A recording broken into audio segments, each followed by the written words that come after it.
Welcome back, ladies and gentlemen, for Game 2. This is Weapons Left, bringing you the second set of Fantasy versus Jaedong in the OSL semifinals.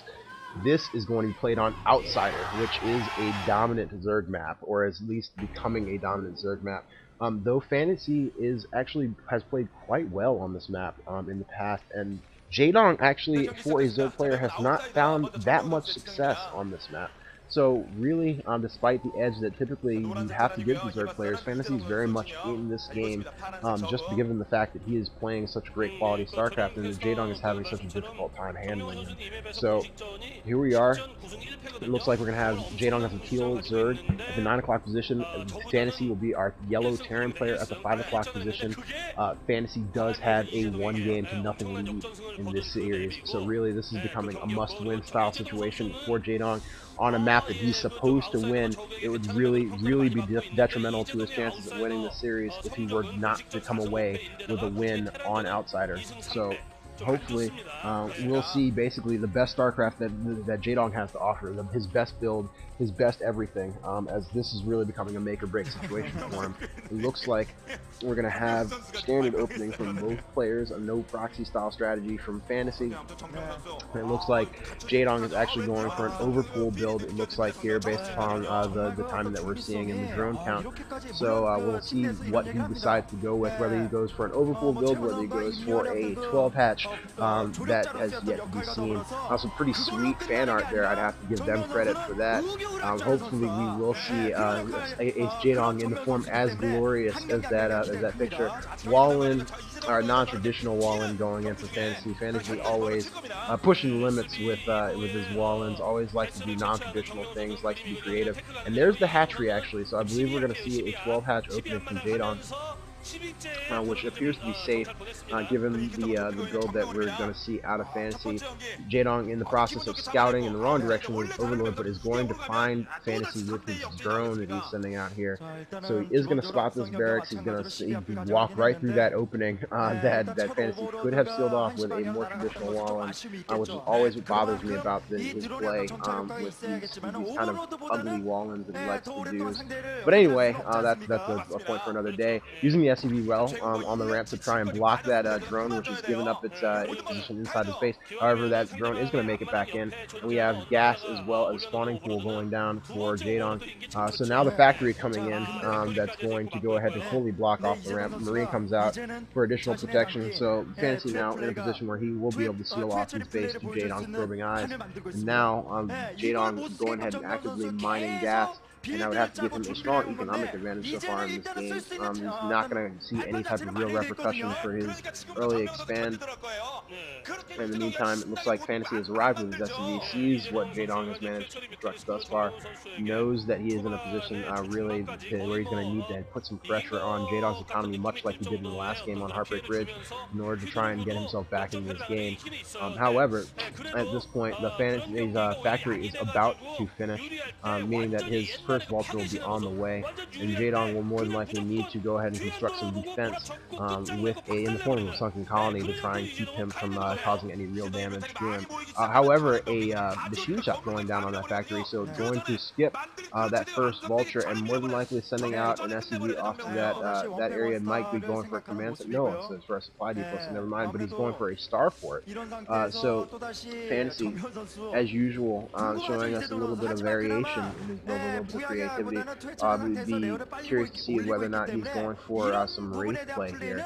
To maybe try and eliminate the possibility of Jaedong taking early air superiority, maybe do some harassment with Overlords. I don't think that Fantasy is going to be producing enough units, especially he's not going to have enough vultures. And yeah, that starport immediately lighting up, so he is going to produce a Wraith. So, given the fact that Fantasy had not produced vultures and instead gone for a machine shop, it was unlikely that he's going to go for a control tower into a drop play. So it looks like we're going to see maybe some Wraith play out of Fantasy here. His first vulture is now constructed though and heading out into Jaedong's base. Jaedong has at this point gone into his lair tech and is now constructing a spire. So Mutalisk will be out relatively soon. And the machine shop is spinning. We're going to see some upgrades more than likely for those vultures that have been produced, as that is just Fantasy's unit of choice. He's just such a vulture abuser. At this time he's going to take some time to expand as well. Spider Mines have already completed researching, so those are going to be the first upgrades that he's going to use. Going ahead and placing some Spider-Mans down, giving them both the ability to scout and do damage if Jaedong is careless. It looks like the Wraith is actually out on the map now as well, so we'll see what he's able to accomplish with that. He's going to go ahead and obviously get some scouting information with it, but whether or not he goes ahead and harasses any overlords and things of that nature was yet to be seen. Another hatchery going down for Jaedong, so he's already taking some map control, going ahead and expanding again. And yeah, okay, Hydralisk out on the map for Jaedong, so really he is not in any real danger of being overly harassed by that Wraith. It may cause some problems for him, for his less protected overlords, but on the whole, I would have to say that he's in a pretty good position with Hydralisk throughout his base. So really that Wraith is going to do most of his damage in terms of actually just collecting information for him. And it looks like just gonna try and be as annoying as possible with these vultures, and as well as the Wraith at the same time. That Overlord, if Jaedong's not careful, will go down. Oh, but Scourge out, and they take down that Wraith. Very careless from Fantasy, just to lose that Wraith so quickly.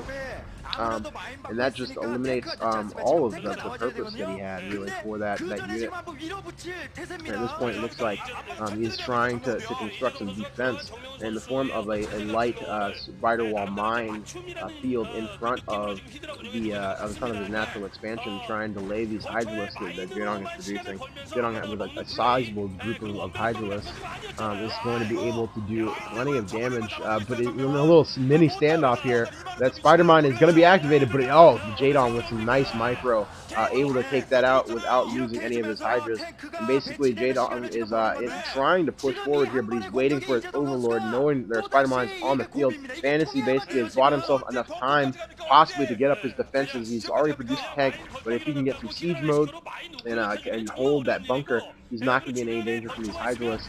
And really, it's just a matter of this Overlord getting forward enough that he's going to be able to spot these mines. At the same time, it looks like Fantasy is constructing a counter with his Vultures. One Vulture goes down, a second Vulture goes down, but he is going to manage to get one Vulture into Jaedong's base, and that is enough to repress this attack from Jaedong. He's going to move those Hydralisks back to defend this.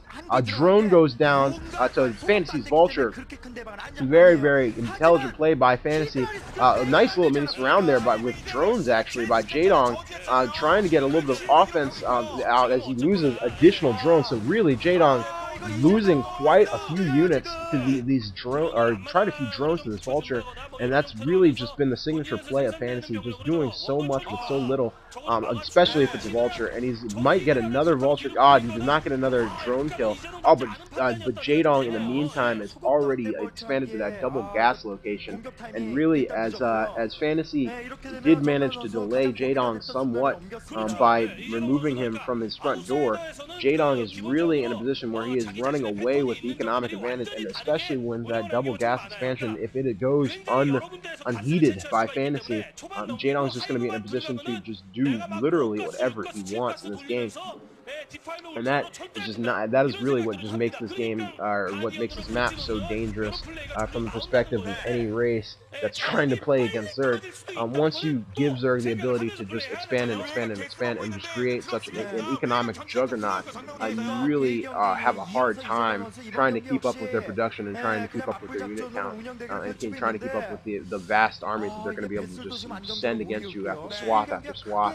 And as with some cute SCV maneuvering there, managing to not take any damage to that SCV, that's very impressive. And apparently James has a sign for us written in Hangul. Very, very impressive Korean there, apparently, that James has been studying. But anyway, going back to the game, Lurker's now out on the field for Jaedong. It looks like he's going to try and set up just like a small contain outside of Fantasy's natural. Not going to press in. Fantasy is adequately defended with both science vessels and turrets and tanks at his front door, so that is not going to be a threat to him in terms of those marching in. But he is going to go with bionic play. It looks like he's got barracks coming in, but Jaedong already at Hive Tech, and now adding an additional hatchery. Defiler Mound already out, and really I just have to give Jaedong the advantage in this matchup so far. If you look at the mini-map, he's just starting to gradually take control of the entire northern half of the map.